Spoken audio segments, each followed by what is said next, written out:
Oke, mungkin kalian sering mendapatkan masalah di JavaScript ketika berjalan belajar pertama kali JavaScript dengan yang namanya sebuah function yang kalian panggil tapi mereturn sebuah pendingan promise kayak gitu-gitu. Jadi kita kali ini akan belajar yang namanya asinkronus di JavaScript kurang lebih seperti apa. Kita contohkan dari yang sinkronus dulu ya, sebelum gue jabarkan asinkronus versi sederhana, versi gue yang gue punya di otak gue ya, ntar gue jelasin. Kalau secara teori seperti biasa, yang paling fix kalian bisa cek Wikipedia sendiri. Tapi kalau ini versi penjabaran gue dan pemahaman gue aja di JavaScript kurang lebih kayak gimana. Pertama, contoh di sini gue punya function 1. Di sini ngelog cuman munculin 1 gini. Terus gue punya 3 biji misalnya gitu. 1, 2 dan 3. Oke. Toga lagi apaan tuh anjir? 3.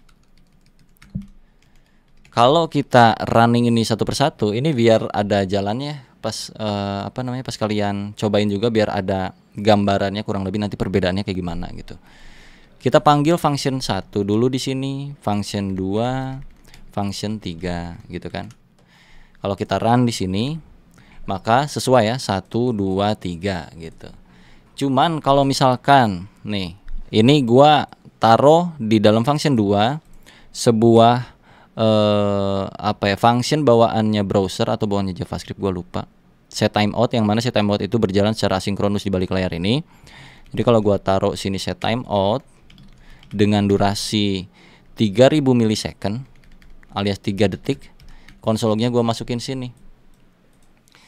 Nanti ke output yang berjalan apa?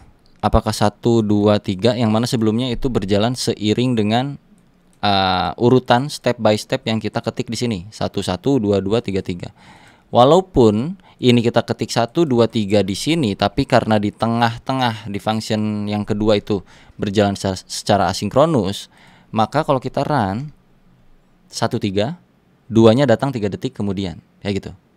Ngerti nggak? Ini asinkronus nih. Function kedua asinkronus nih. NJS 1 3, 2-nya nanti. Nah, contoh kayak gini biar nggak pusing, gue tambahin di sini console log. Function 2 mau dieksekusi. Gini, biar kalian ada gambaran. 1, function 2 mau dieksekusi, 3-nya udah keeksekusi duluan, 2-nya nanti. Jadi bisa dikatakan asinkronus secara paling mudah bagi gue untuk menjabarkannya adalah sebuah function yang bisa berjalan secara paralel dalam pengeksekusiannya dengan function-function lainnya. Jadi dia tuh tetap jalan walaupun lu masih mengeksekusi hal-hal lain. Contoh kayak di antrian kayak gitu-gitu. Kalau digambar kurang lebih kayak begini ya Pak ya. Sebentar. Contoh di sini tuh ada ya standar lah kayak antrian-antrian begituan ya. Ini contoh ada manusia, ada dapur lah gitu. Taruh ini dapur. Ini lobi pemesanan di sini misalnya nih. Apa sebutnya teh? Kasir ya gitu. Kasir untuk mesen misalnya nih. Sini ada orang-orang nih. Contohnya di sini ada orang-orang antri. Ini 1, ini 2, ini 3, 4, 5. Si nomor 1 ini pesan. Seret, burger 1 katanya. Terus kasir bilang sini, seret. Burger 1 katanya. Dapur belum kelar nih, lagi pada masak. Ini mesen, Pak Kasir, burger 2. Kata kasir nggak bisa dong, ditolak. Kenapa Pak Kasir? Karena kita tunggu dulu nih, pesanan 1 aja belum kelar katanya, kata kasir nih. Oh ya udah oke, kata nomor 2, nungguin nih nomor 2 nih. Nomor 3 nggak bisa juga, dah harus beres dulu nomor 2 ya kan. Efek nomor 1 udah kelar nih, 1 kasih seret. Langsung kasir bilang, bro nomor 2, mau nggak jadi nggak beli burgernya? Enggak ah, pada bubar ini semua karena sistemnya kayak begituan, males banget. Harus yang 1 kelar dulu sampai beres baru dilayanin gitu untuk bayarnya, untuk pesan apa-apanya. Nah kalau berjalan secara asinkronus, ini gua hapus dulu, bentar. Ada orang mengantri di sini 1. Ini ceritanya nomor 1 nih. Pak Kasir, pesen dong. Ini nomor 1 ya. Ini 2, ini 3, ini 4. Kata kasir pesan apa? Burger 1 biji. Oke. Nomor 1 diproses. Progress ini. Si antrian kedua bilang ke kasir, "Saya juga mau pesen. Bisa nggak?" "Bisa dong." gitu. Oke, kasir progress gini. Seret. 2. Dan begitu juga seterusnya. Yang ini juga bisa sampai masuk ke antrian sini list. Misalnya kalau yang 1 mah mesen burger 100 biji yang jumbo super susah bikinnya. Yang nomor 2 itu cuman bikin tahu gejrot misalnya. Paling cepet contohnya. Nomor 2 tuh proses pengerjaan masaknya tuh paling cepet nomor 2 di sini. maka dikembalikanlah yang 2 dulu, walaupun si kasir nomor 1 itu pesen duluan. Si kasir nomor 1, si customer nomor 1 itu pesen duluan, tapi karena tugasnya di dapur, yang nomor 2 itu tugasnya mudah. Untuk buat tahu gejrot tuh cuman potongin tahu, masukin cengek, kasih kuah, balikin. Jadi yang pertama dapat barangnya adalah si nomor 2, masuk sini. Seret, nomor 2 pergi. Bye bye, udah nggak ada di sini. Sisa 1, 3, 4. Yang mana yang paling cepat dieksekusi nih? Oh, si 3 ternyata 3 bye bye. Nah, si 1 karena paling banyak pesanan dan segala macamnya, dia ya terpaksa lama dulu nunggu gitu kan. 4 udah, nanti terakhir kayak gitu. Jadi kurang lebih bisa berjalan secara paralel. Secara gambaran sederhananya seperti itu. Nah, kalau di contoh programnya tadi kayak gini untuk simpelnya. Kalau studi kasus nyatanya nanti seperti apa, Bang? Atau mungkin karena ini di delay, Bang, 3000 milisecond, ya pasti dia bakal telat loh, Bang. Iya, karena itu berjalan secara asinkronus. Kalau nggak percaya, ini kita buktiin. Nggak di delay pakai milisecond, kita kasih 0. Karena secara bawaan function ini udah dari sononya sinkronus, artinya berjalan secara paralel. Jadi yang akan diprioritaskan tetap yang ini gitu loh. Ini akan masuk sebagai progress dulu. Jadi kalaupun kita kasih delaynya 0 detik ya Pak ya, gua running lagi, tetap lihat 1 function 2 mode eksekusi, 3 2-nya baru kembali. Ya, jadi mau detiknya berapapun itu sama aja. Kenapa? Karena function ini berjalan secara sinkronus di balik layar gitu kurang lebih. Itu materi pertama supaya kalian bisa cukup paham tentang yang begini-beginian yang mungkin susah untuk ditangkap memang, karena gue pun dulu belajar kayak ginian susah untuk nangkepnya. Sampai akhirnya nanti di industri itu ada banyak hal yang seperti ini dan mengerti sendiri ternyata oh kurang lebih ini ya kita make ini tuh ketika ini gitu kurang lebih. Ya, kita akan coba simulasikan hal-hal yang lebih nyata lagi di sini. Contoh gue punya function login misalnya, right? Dan gue punya function get user, gitu. Di sini gue punya token, yang mana tokennya ceritanya ketika login akan mengenerate gitu. Jadi gue bikin sebuah random token aja ini apa ya, sebagai biar mempermudah kita aja dalam mengoding untuk mengetahui tentang asinkronusnya aja lah ya. Met random kali segini aja, cukup lah gini juga. Lalu di sini akan mereturn sesuatu yang isinya tuh objek. Taruhlah objeknya adalah token. Kita akan mendapatkan token ketika login gitu ya. Token. Sini kita kasih username misalnya, parameter. Kita akan kembalikan lagi. Gitu. Nah, kalau kita panggil di sini, ini biarin dulu kayak gini, kosong. Loginnya kita panggil. Login kan nampung parameter username. Jadi kita kirim parameter username-nya ke sini. Misal Dea Afrizal. Oh, Dea underscore Afrizal. Kita console log ya, si loginnya misalnya cons user sama dengan login, lalu console log user. Ini. Jadi ada user yang login dengan nama Dea Afrizal, lalu kita munculkan dia ngapain gitu, dia dapat apa. Kita running, muncul token 3 sekian username Dea Afrizal berhasil. Terus di sini ada get user dengan syarat, misalnya di sini syaratnya harus ada tokennya. Contoh aja ini mah, misalkan untuk get user kita butuh token untuk mengakses function ini, dan nanti function ini bakal balikin sebuah API key, contohnya yang API key isinya misalnya random juga atau X key gini aja deh, X key 123 misalnya. Jadi kalau user panggil function ini, harusnya ini akan keluar, tapi dengan syarat dia harus punya token dulu. Jadi di sini gue bakal kasih validasi, jika tokennya ada misalnya gitu, maka lakukan pengembalian nilai ini gitu. Jika tidak ada, maka ya udah diam aja, right? Kalau gua panggil get usernya, get user dengan token yang ada di dalam user sini, user.token ya, sorry, kita bikin dulu variabel API key sama dengan kayak begini, console.log API key. Harusnya kita bisa dapetin API key-nya ya, NJS.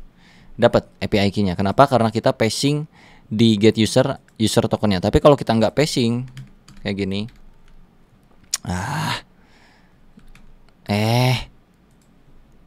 kayak gini kosongan. Kalau kita running undefined, karena memang syaratnya harus mempunyai token gitu. Ceritanya ini tokennya harus nyambung dari yang sini ya, ceritanya gitu.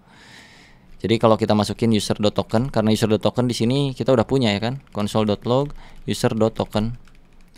Kita punya di sini kalau kalian lihat User tokennya ini, token ini dipakai untuk mengenerate sebuah API key. Jadi kita dapetin API key ini. Right? Lalu kita punya satu function lagi nih, Pak. Ya, function get, misalnya get pictures. Gini. Get picture syaratnya harus punya API key. Jadi nyambung-nyambung kayak begitu. Ini kita biar simulasi asinkronusnya enak nih. If API key kalau ada misalkan, maka kita return sesuatu hal, yaitu si gambar-gambar, misalnya ada picture. Jadi di sini gue bikin kumpulan gambar nih. Const pictures sama dengan contohnya gini aja deh. 1.jpg, 2.jpg, 3.jpg. Gitu. Kita return picture-nya. Oke, kalau kita mau lanjutin berarti tinggal panggil functionnya. Kita bikin dulu satu const get user picture misalnya. Get pictures. Dengan syaratnya adalah API key. Di sini kita udah punya API key, ya. Dan API key ada di dalam API key. Jadi ini kita bisa bungkus kayak begini.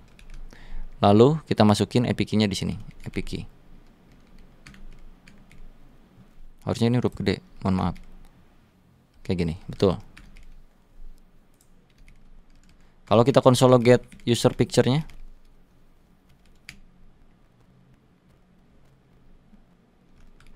kita running. Jadi awal kita udah generate tokennya dari get user, dari login. Terus kita dapetin API key dari get user. Terus kita dapetin pictures dari get pictures dengan syarat yang beruntun dari atas ke bawah. Login syaratnya username, get user syaratnya token yang diambil dari function login setelah berhasil loginnya. Get picture syaratnya API key yang didapetin ketika function get user berhasil dieksekusi. Nah, sekarang ketika login di dunia nyatanya itu kan ada delay ya, ada waktu jeda proses ketika kita request ke server lalu servernya merespon kayak gitu-gitu. Jadi anggaplah di sini gua pakai set timeout untuk memanipulasi waktu. Ceritanya ada waktu jeda 200 milisecond ketika kita mau mengembalikan respon dari server ke ini, entah itu dari sisi servernya yang jauh lah atau kayak bagaimana, pokoknya ada jeda, pasti ada proses gitu ya untuk login ini. Jadi kalau kita running lagi sekarang, rusak. Kenapa rusak? Karena ini ada jeda dulu. Kita pas eksekusi yang get user di sini, ini user the token aja udah nggak bisa didapetin gitu. Karena token nggak muncul karena di sini set timeout asinkronus. Pakai optional key pun nggak bisa juga karena ini berjalan secara asinkronus. Kalau kita bedah, ini gua hapus dulu ya. Ketika lu console log atau lu bikin sebuah function baru untuk user, yang mana usernya itu bisa login dengan username Dea_Afrizal, kita console log usernya doang. Gini, clear, undefined. Oke. Di sini gua kasih console.log memvalidasi data atau processing gitu. Processing. Memvalidasi data. Ini contoh. Kalau kita run, processing memvalidasi data tapi undefined. Karena kecepatan, Pak. Ini berjalan secara asinkronus. Fungsinya keburu berhenti ketika kita panggil console log user. Console log ini nih. Ini dipanggil langsung berhenti duluan, padahal ini harus nunggu dulu. Caranya adalah kita bisa pakai beberapa hal. Yang pertama, kita tambahin di sini async await bisa, tapi gue coba kasih tahu dulu yang namanya callback. Jadi supaya lu bisa dapetin nilai ini, lu bisa pasang callback di function ini. Oke, gue akan taruh di sini callbacknya sebagai parameter. Lalu yang gue return itu bukan return kayak begini, tapi callbacknya yang akan gue kasih nilai. Begini, callback gue kasih nilai. Dan ini bukan lagi kayak begini, tapi pakai buka tutup seperti ini. Ya, begini. Jadi parameter ini mempunyai sebuah nilai. Nilainya adalah token dan username. So tahapannya adalah di sini lu harus spacing lagi satu hal. Gitu. Ini kita nggak bisa main kayak gini lagi nih, nggak bisa. Kita harus tangkap nilainya itu lewat sebuah parameter, ya. Karena nilai dari nilai akhir dari token dan username itu dikirim ke sebuah callback, yang mana callbacknya adalah sebuah parameter. Parameter yang ada di sini itu bisa kita akses dengan cara function gitu, function, gitu. Tanpa nama pun lo akan bisa mendapatkannya. Dan di sini lo tinggal coba console log dulu, console.log getting data hore, contoh. clear NJS getting data hore. Oke. Getting data hore, processing memvalidasi data oke. Ini bisa masuk, artinya di dalam function ini punya sebuah callback ini. Jadi kalau kita kasih di sini result atau response, lalu kita masukkan responnya sebagai console log. Lalu kita masukin di sini kelar, misalnya NJS processing data, memvalidasi data, kelar, tokennya keluar, username-nya keluar. Ini bisa diakses lewat yang namanya callback. Oke, cukup paham nggak sampai sini? Jadi kayak muter gitu loh. Gue sambil sebat ya, aus, ngomong mulu. Oke, kita udah dapetin ini. Kita masukin variabel misalnya. Cons user sama dengan login. Kita console log usernya di sini. User adalah user. Bisa bang kayak gini? Cobain. User adalah undefined. Nggak bisa kayak begitu pak, karena kita mainannya callback gitu. Nggak bisa kayak gini. Jadi kita kalau mau lanjut ke yang get user bagaimana? Sok dijawab dulu sambil gua menyebat dulu. Kalau mau ngambil isi get user gimana? Tokennya udah punya nih. Di dalam respon tokennya udah punya nih.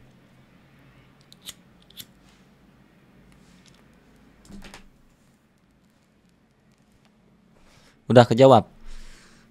Kita harus mainin ini di dalam function ini gitu. Ya. Kalau kita pakai metode callback seperti ini. Karena di sini kita udah punya yang namanya response. Kalau lu ambil isian dari respon, yang mana isiannya itu ada token dan ada username, gue langsung ambil ke dalam token di sini sama dengan response. Lalu gue console log di sini token. Kalau gue running, gue dapetin tokennya ya. Nah, karena kita di dalam sini udah punya variabel token ini, ya, kita bisa ke get user di dalam sini. So, lu tinggal panggil get user di sini, oke, dan lu masukin tokennya di sini. Terus lu harus console log ini. Ini masih bisa dimasukin ke dalam variabel pak. Cons misalnya API key ya, API key get user token.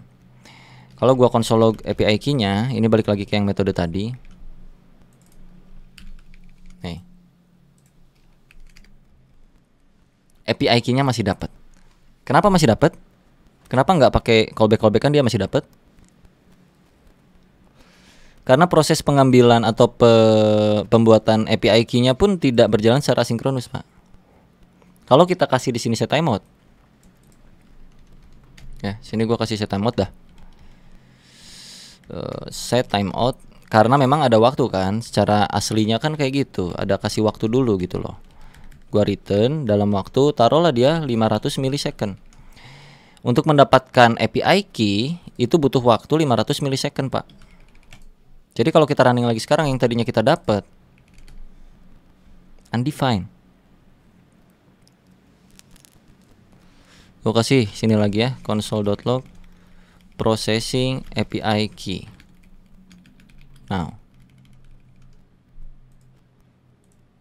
oke, yang ini processing token user now. Oke, kalau kita coba nggak akan bisa, tetap processing token user now dapat, berhasil. Tapi pas API key undefined. Oke, nggak masuk nih, ke sini nggak masuk. Mana? Salah ini, maaf, di atas di sini. Processing token user now aman. Processing API key now, API key-nya nggak dapat. Cukup paham sampai sini? Berarti apa yang harus kita lakukan? Yang harus kita lakukan adalah, karena dia sudah ada sinkronusnya, maka di sini kita harus bikin callback untuk get user. Callback. Ubah returnnya jadi callback. Kasih buka tutup seperti ini, parenthesis, ya itulah. Bahasa Inggrisnya itulah, gue lupa. Oke. Yang artinya kita memanggil itu tinggal get user, kasih datanya apa, data token, dan kita bikin function di sini. Gitu. Console log API key, ya kan? API key-nya ada di dalam response lagi sini. Response. Coba running. berhasil ya, kelihatan? API key-nya ada di sini. Right? Kita bikin lagi di sini cons API key biar masuk langsung ke dalam responnya. Jadi di sini tinggal console log API key NJS X key 123, key-nya dapat. Oke, tahapan berikutnya get picture. Get picture itu kita bisa jalanin di sini. Get picture dengan API key. Di sini dengan API key. Ya, karena API key punya ini enggak asinkronus. Jadi ini akan berjalan. Tinggal return pictures. Loh. Picturesnya sebentar. Picturesnya console log, gua kurang console log. Cons pic sama dengan console.log pic NJS. Dapat 1, 2, 3 data gambarnya. Tapi tetap lagi-lagi karena kita butuh proses untuk mendapatkan gambar ke server, itu ada waktu, jadi kita kasih set timeout sini. Taruhlah karena gambar cukup berat, taruh kita 1500 milisecond. Baru dia akan mereturn sebuah picture. Oke, ini masih sama nih. Gua run. Undefined. Gimana caranya? Lakukan hal yang sama lagi kalau callback. Callback. Oke. Ganti return jadi callback. Kasih kayak gini. Di sini nggak bisa lagi kayak gini. Lalu harus get pictures. Kasih API key. Kasih function. Dalam function ini ada apa? Ada responnya. Lu bikin pemanggilannya. Pictures sama dengan response. Console log pictures-nya. Misalkan di sini gua ganti objek pictures-nya jadi pic. So di sini kita manggilnya tinggal pic. Di sini juga tinggal pic. Kalau sekarang kita running ada, tapi dia jeda 1500 milisecond. Contoh, kalau kita kasih ini biar lebih enak nih. Jadi tahu memproses yang mana. Processing pictures now. Coba NJS lagi. Processing token, user, API key, processing picture now, dapat gitu. Cuman pertanyaannya adalah, apa iya harus sampai melorot seperti ini? Ini disebutnya nested callback, ya. Function di dalamnya ada ini, di dalamnya ada function lagi, ada function lagi, function. Cara sederhananya lu bisa pakai yang namanya promise juga. Lu bisa pakai yang namanya promise. Jadi kalau ini gua konversi, gua akan bikin satu file baru di sini. Gua pindahkan ini ke sini dulu. Gua kembalikan ini ke kosongan lagi. Kita bakal ilangin callback yang ada di sini. Ini gua ilangin, Mana callbacknya kita hilangin. Awasin. Dan ini gua hapus lagi. Oke. Ini kita return seperti biasa.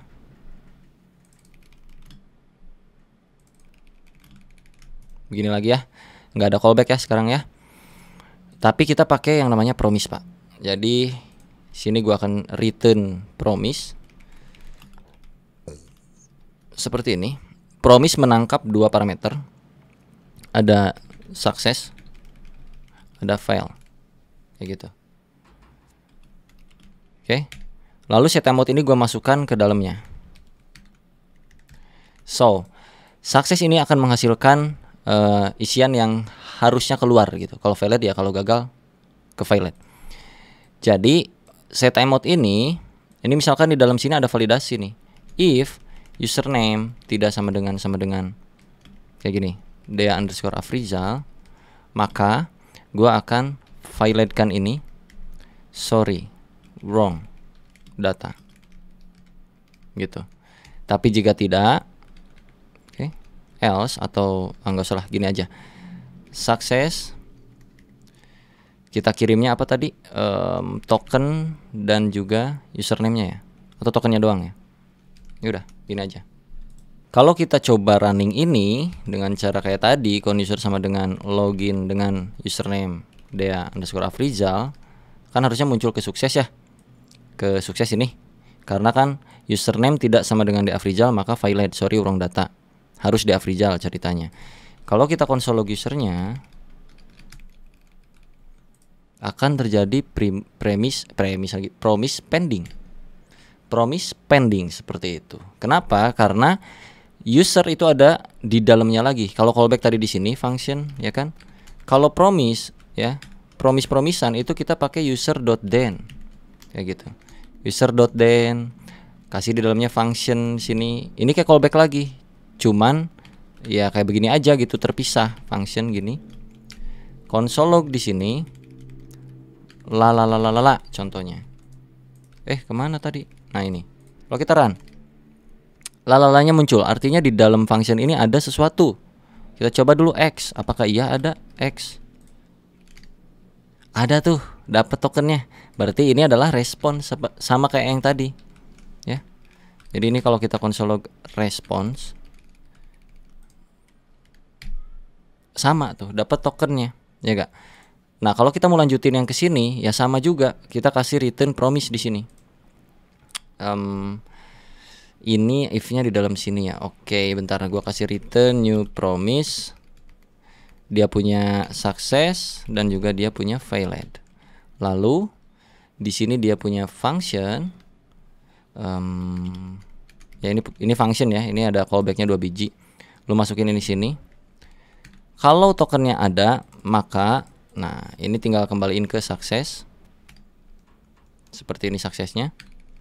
Lalu jika tidak ada, atau kita balikin aja deh ya. If tidak token, maka failed. No token inputted. Misalnya no token ya, no token aja gini lah. Sorry, no token. Cannot access. Oke. Ini misalnya. Kalau ada maka set timeout sukses ke API bla bla bla bla bla bla.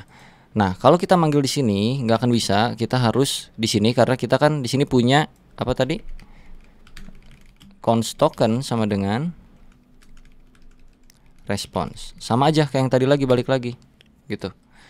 Get apa tadi? Get user ya. Get user itu pakai token .then balik lagi nih ke function lagi di sini. Ini bisa pakai raw function atau raw function atau gimana. Tapi supaya kalian nggak pusing, taruh di sini function lagi ya. Begini. Di sini ada respon lagi. Jadi terus-terus aja kayak gitu, sama aja.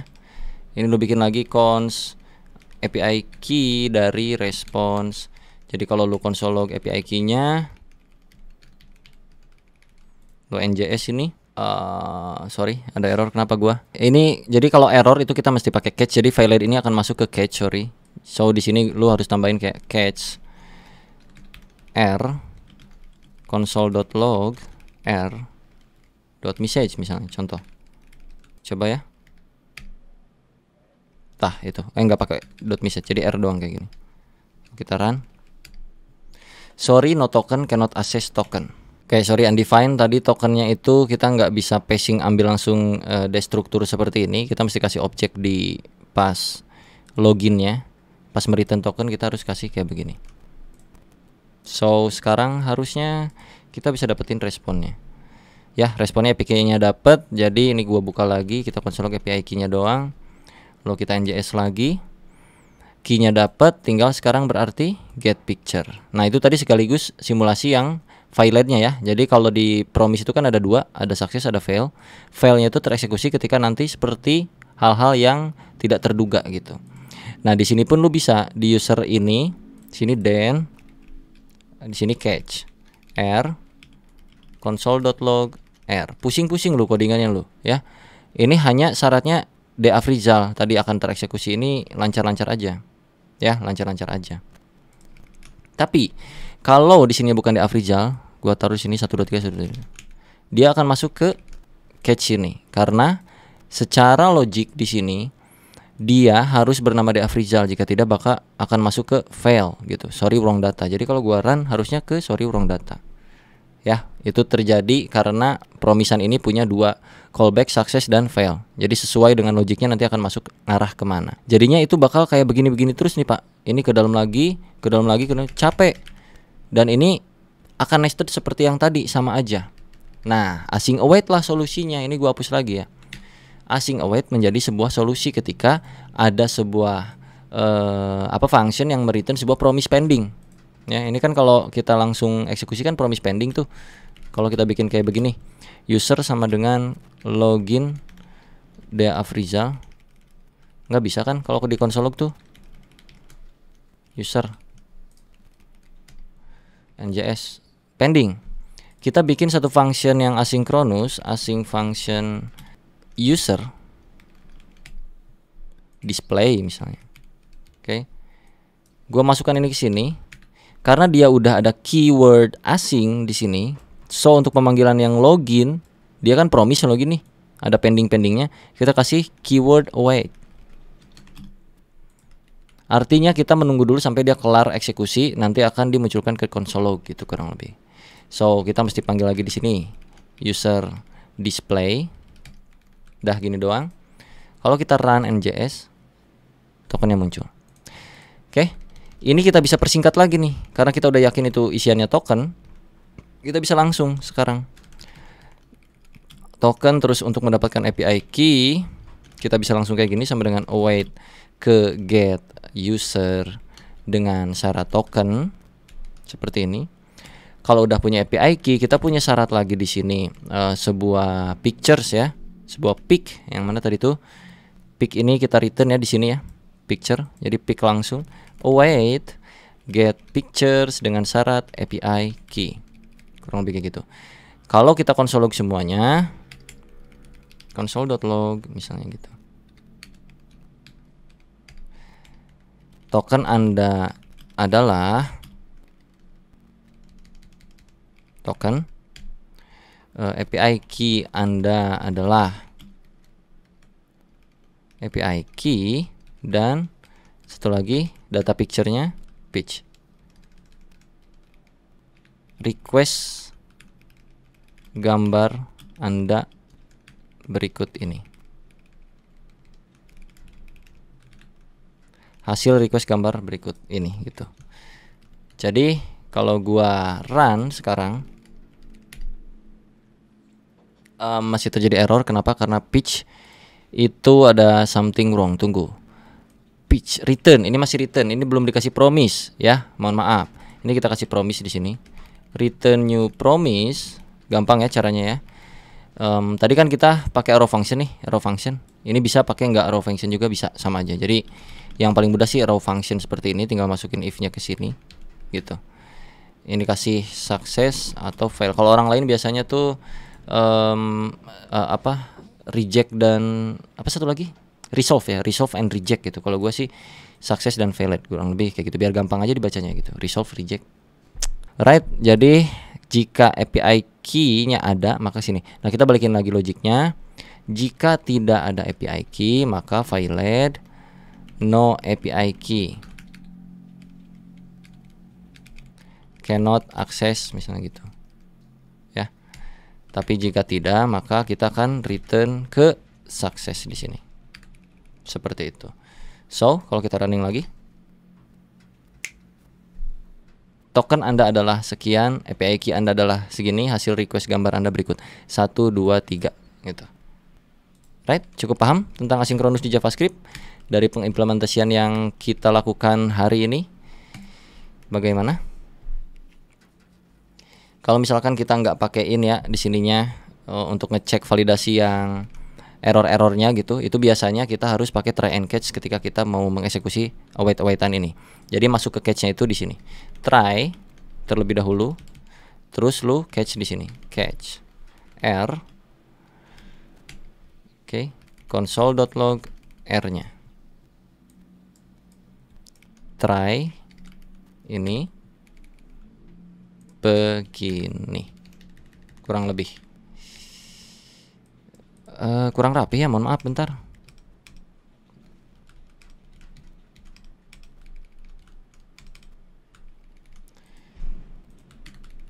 Oke, jadi gini ya, kalau kita run masih aman, tapi kalau kita ada yang salah nggak masukin token misalnya di sini, kita run no token cannot access. Kalau kita masukin token tapi kita namanya salah kayak begini, sorry wrong data. Oke, kalau kita benar tokennya benar tapi API key-nya salah misalnya, atau nggak pakai, no API key cannot access. Alright, kurang lebih kayak gitu aja tentang asinkronus di JavaScript. Nih durasinya udah lumayan lama. Semoga kalian cukup paham tentang hal yang beginian. Semoga bisa mudah dicerna. Kalau misalkan ada hal yang secara teori gua salah ucap, tolong diralat aja di kolom komentar. Tapi gua berikan faktanya kurang lebih seperti ini implementasiannya. Dan nanti di dunia kerja pun akan banyak hal-hal seperti ini. Dan pengimplementasiannya kadang-kadang beragam logik dan algoritma. Ini salah satu contoh doang, sampel. Alright, sampai jumpa di video berikutnya. Jangan lupa diklik. Bye bye.